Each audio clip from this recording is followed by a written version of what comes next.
It's day 14, and you're sitting at an open house with absolutely zero foot traffic, no offers in sight.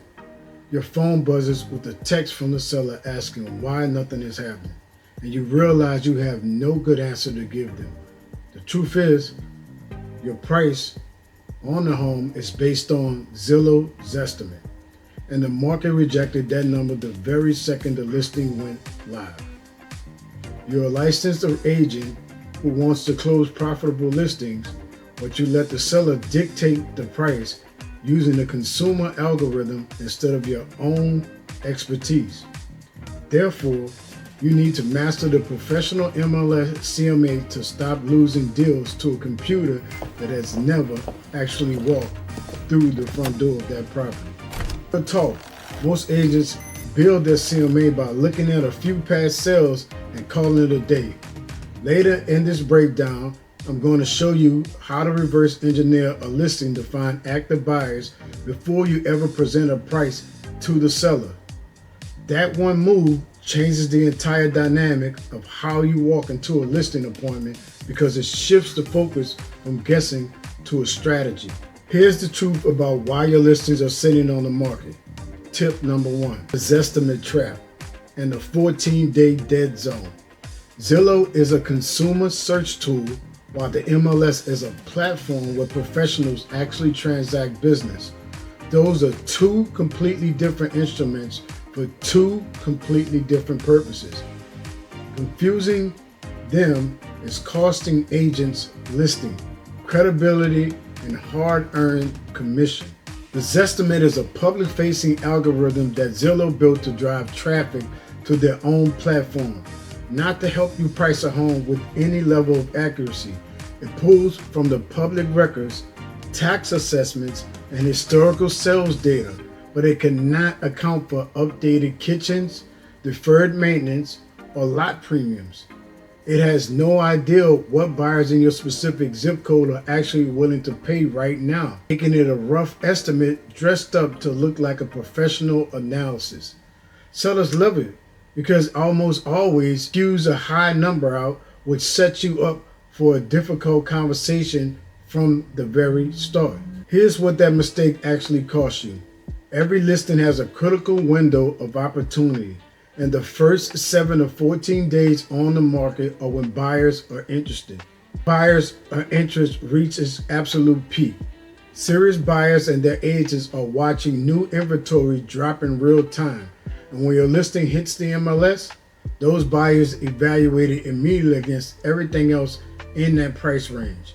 If your price point is off, they don't schedule a showing or they send a lowball offer, and they simply skip it and move on to the next house.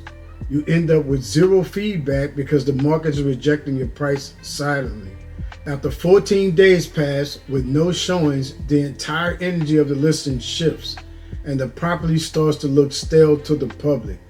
Buyers and agents start asking what's wrong with the house, and those days on market become a massive liability for your negotiation power.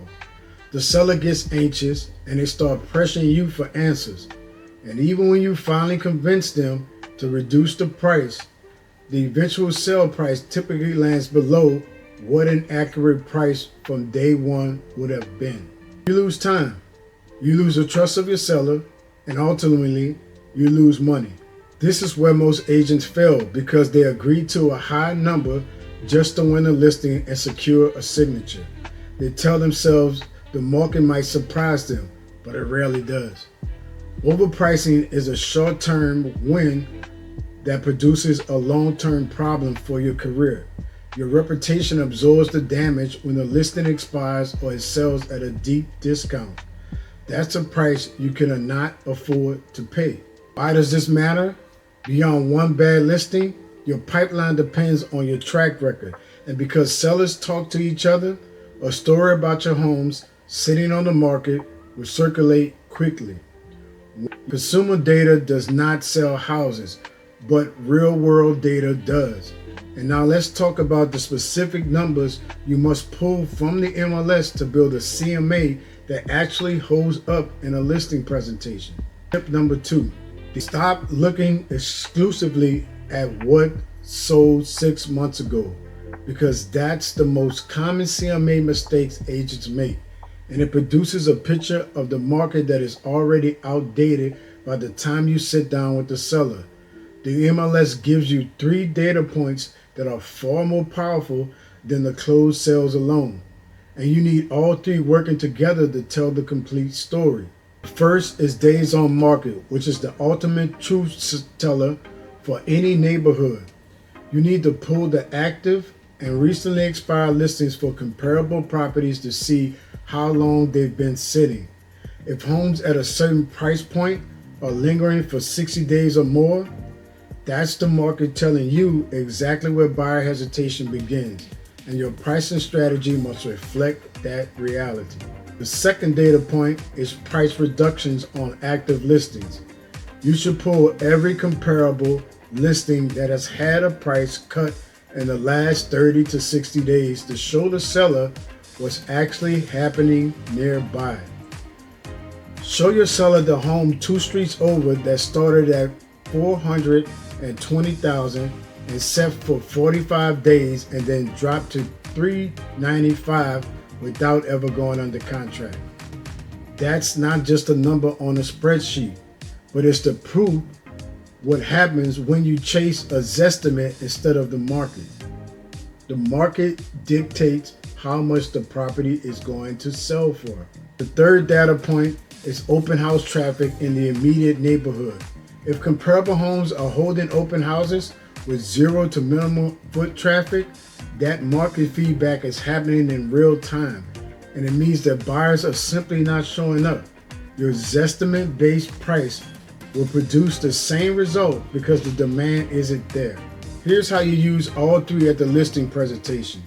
You're not arguing with the seller's emotion, but instead you're replacing it with evidence.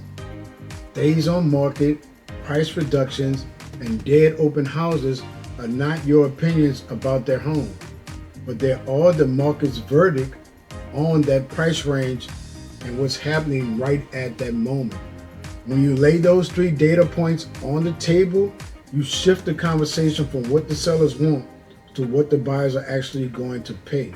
You now have the data to prove the price is wrong. But here's the money rule.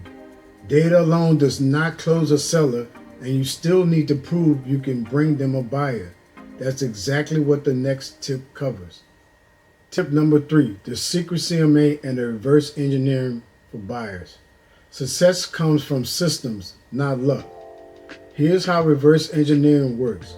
Log into your MLS and run a buyer search rather than a listing search. You want to filter by property type, bedroom count, square footage, and location that matches your subject property. Then you need to look at the price ranges where active buyers search for concentrated listings. Your MLS portal, depending on the system your board uses, will show you search activity, saved searches, and in some cases the number of active buyers registered within a specific price range. If you find 15 active buyers with saved searches set up to 400,000 and 0 buyers with searches set above 410,000, your CMA must cap at 400,000. This isn't because you think that it's a fair price, but because that's literally where the buyer pool exists right now. You're not estimating demand, but instead you're actually reading what's taking place in the system. This does something critical at your listing appointment. When a seller pushes back on your price, you're not defending a number, but you're actually showing them the demand within the market. The secondary benefit here is significant. When you run this search, you're also identifying active buyers for that property type and price range, and those are real leads. Your listing goes under contract quickly because you priced it where demand actually exists. Those buyers still need a home, and you can follow up with them. You generate buyer business directly from your listing work, which is how one well-priced listing produces multiple transactions and helps you to build a referral pipeline instead of just a transaction history. What actually matters is executing the system before your next appointment, and not after you have already agreed to an inflated number just to win the signature. The CMA Clarity Method. You'll finally see the gap between a consumer's guess and a professional pricing. Because while a Zestimate gets sellers excited, only the MLS actually gets them sold. You need to master 4 specific tools: days on market, price reductions, open house traffic. You need to reverse engineer buyer demand. I've linked my exact CMA Clarity Method framework in the description below, and it walks you through every one of these steps in order. What part of the CMA process are you stuck on right now? Leave your thoughts in the comments because I read every single one, and your question might just become my next video. Subscribe to Realty Education for more information on mastering the MLS and building a profitable real estate business.